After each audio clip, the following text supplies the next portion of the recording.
Hi, this is Cheryl Gallant, your Conservative Member of Parliament for the foolproof riding of Renfrew-Nipissing-Pembroke. Last week, Liberals fanned out to spread their latest misinformation campaign, but at least some Canadians came out with extra money in their pocket.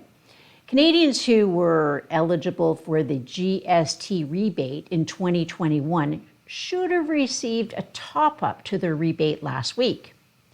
The Liberals are trying to cover up how the carbon tax on carbon dioxide is driving up the cost to eat.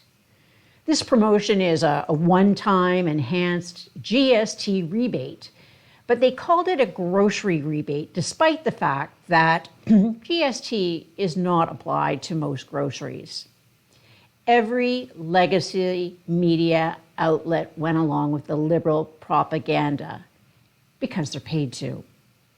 In order to keep the misinformation going, Justin Trudeau Liberal minions held photo ops in grocery stores. Remarkably, every single grocery store Liberals were pictured visiting had removed all the price tags. The Liberals are trying to hide the truth. The fact that they go to this much trouble tells Canadians everything they need to know. Canadians are onto them. The Liberals know they are responsible for higher food prices.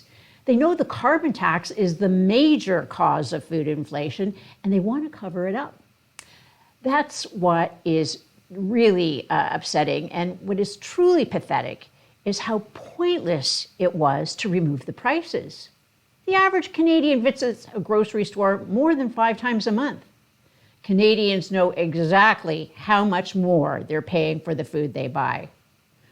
All Trudeau has done is call attention to the fact that his socialist coalition is responsible for higher food prices.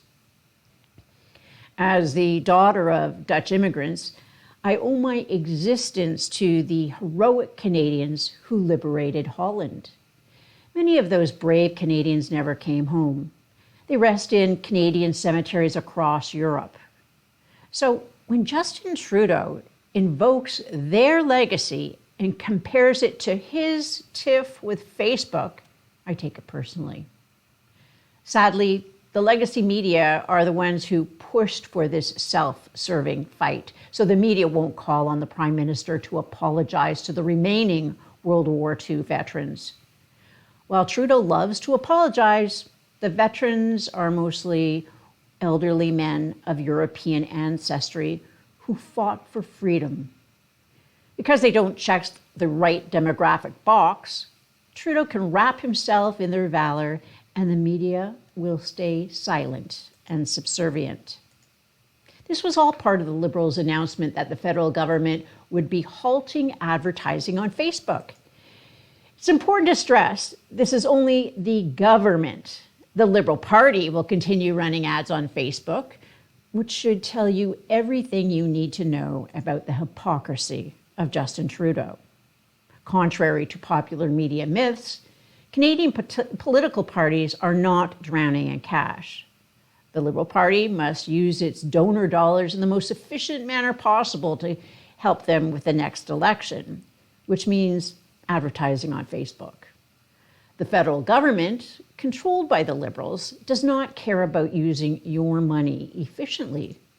What Trudeau cares about is appearing to talk tough and picking a fight with unpopular tech companies to boost his image.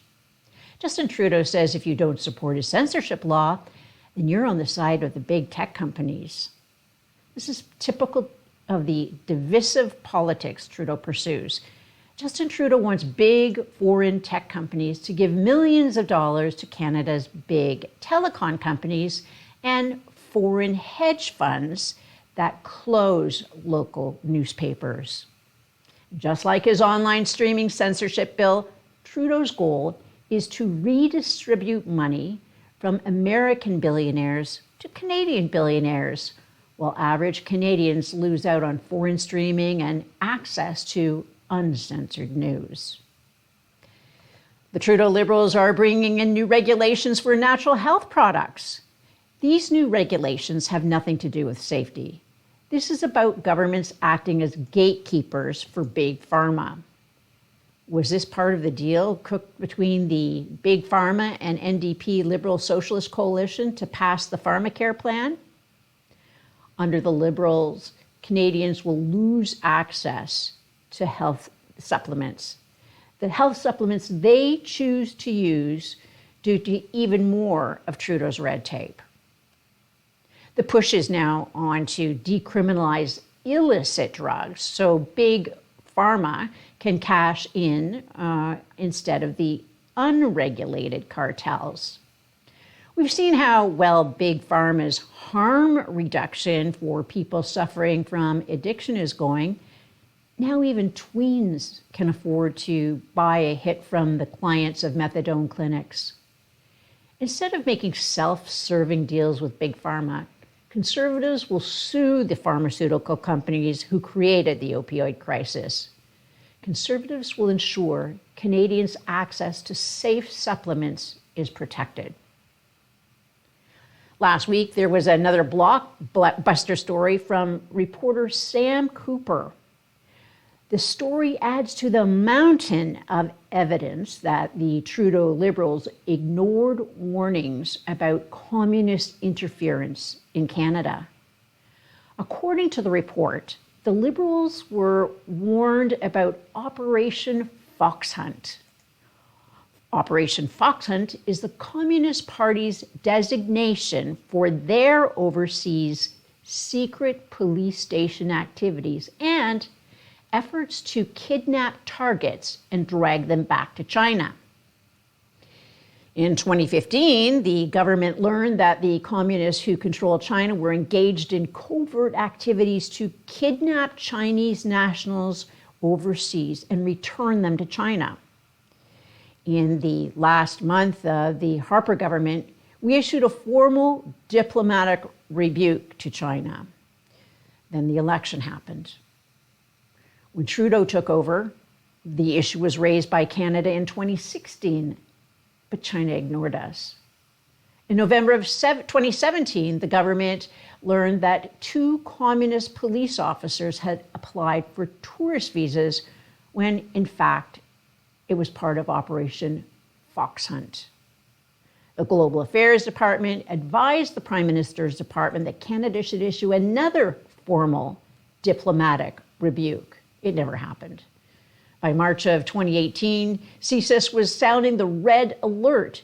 CSIS sent a report to the Prime Minister warning that Canada was failing to detect communist kidnappings before they happened. CSIS called for additional tools and coordination across government, but were given nothing. Then, Trudeau's own national security advisor prepared a briefing note for the Prime Minister specifically on Operation Fox Hunt. The title of the document is Briefing Note to the PM Fox Hunt. After the Prime Minister received the briefing, efforts to counter communist kidnappings appeared to decrease.